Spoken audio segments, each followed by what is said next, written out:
करे अरे तो कुछ बा नहीं, देश में रोजगारी जाए कि नहीं बा, ना ही देश में कोनो कल कारखाना खोले के बा, ना ही कोनो अवसर देवे के बा। बस केवल और केवल रोक लगावे के, जनता के दुख देवे के बा। नमस्ते, हम बात करत बाटी अभी लागू भइल भारत और नेपाल के भंसार शुल्क पर, भंसार वाले नियम पर। सरकार का नियम बा कि 100 रुपया से ऊपर के सामान ले आई ले पर टैक्स लागी। अब अपने ही सोचा, जहाँ ने देश के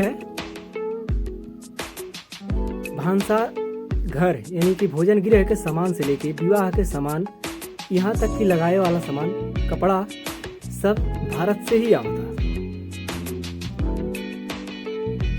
माना थी कि तू व्यापारी के रोका था, तो लेकिन साधारण जनता जवन दिन भर मजदूरी करता, फिर जाके उस सामान सस्ता हाले के नाते व्यापार से लावा था। तो का अब अपन रोजमर्रा के सामान भी न ले आ पावे। एक तो तू भंसार के व्यवस्था नहीं कीला, ऊपर से भंसार टैक्स तेरे के बात करा था।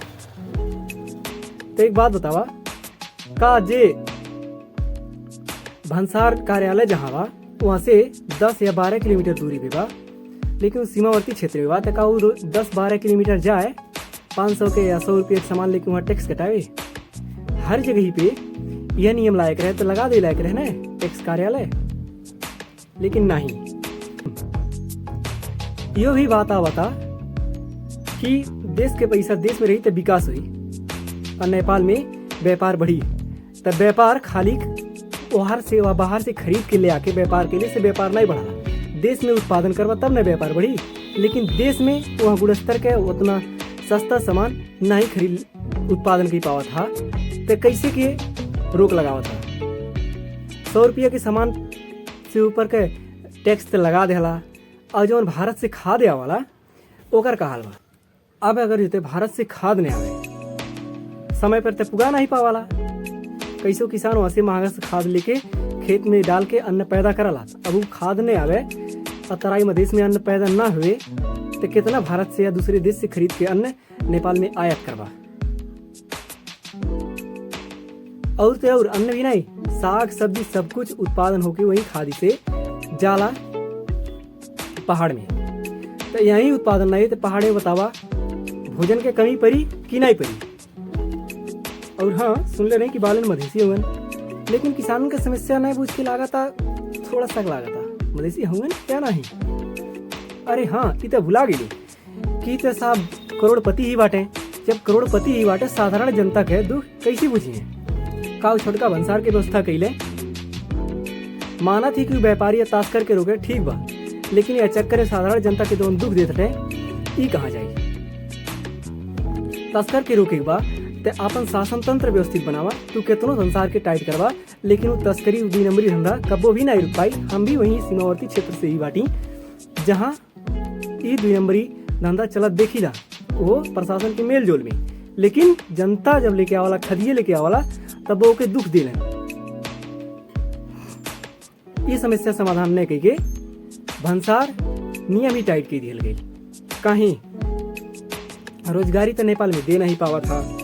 अब जे ऊपर जाता 2-4 साल कमे के किया हुआ था, वहाँ भारत से ही आवा था, तब उतना साल पसीना बहा के आई नेपाल में पैसा पठौलिस टैक्स देलिस, तो का वो अपन कमाई का 1000-2000 के 10,000 तक के सामान के 10,000 रुपये तक के सामान नेपाल में नहीं ले आ सका था। ई कौने आधार पे न्याय संगत बा, और कौने आधार पे ही अर्थशास्त्र के देश के अर्थव्यवस्था के सुदृढ़ बनाए वाला बा। यह बात पे चाणक्य के एक नीति याद आवाला,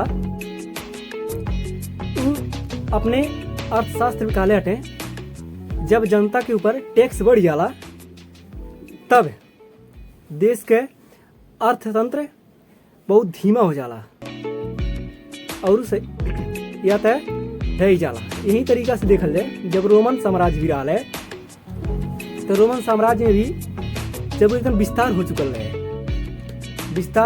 है, तब ओकरे ऊपर उतना बड़ा सिस्टम के समारे खातिर अर्थव्यवस्था भी लायक रहे। एक लिए वो और दूसर व्यवस्था नहीं कही के जनता से ही टैक्स ले लें, यानी कि टैक्स जनता के ऊपर बढ़ा देना, बोझ के ही देना। एक चलते नाराजगी बढ़ल। आज ऊ साम्राज्य, ऊ सिविलाइजेशन सभ्यता लोप हो चुकल बा। हाँ, ओकरे लोग भइले के अन्य फैक्टर भी हो सकता, लेकिन ई जो टैक्स नीति रहल ई भी एक फैक्टर रहल। और यही चक्कर में गांधी के भी याद दिला दी थी। गांधी एक समय रहल जब अंग्रेज भारत में शासन करत रहे। वह समय पे गांधी नोन के ऊपर जब टैक्स लगौले अंग्रेज, तब भी जाके आंदोलन कैलन। एह नाते सरकार अपने निर्णय पर पुनर्विचार करे। वैसे भी नेपाल के ही अर्थशास्त्री लोग कहले विश्व में सबसे ज्यादा टैक्स तीरे वाला जनता खाली नेपाल के ही बा। अंत में अकेला आवाज दब जाला।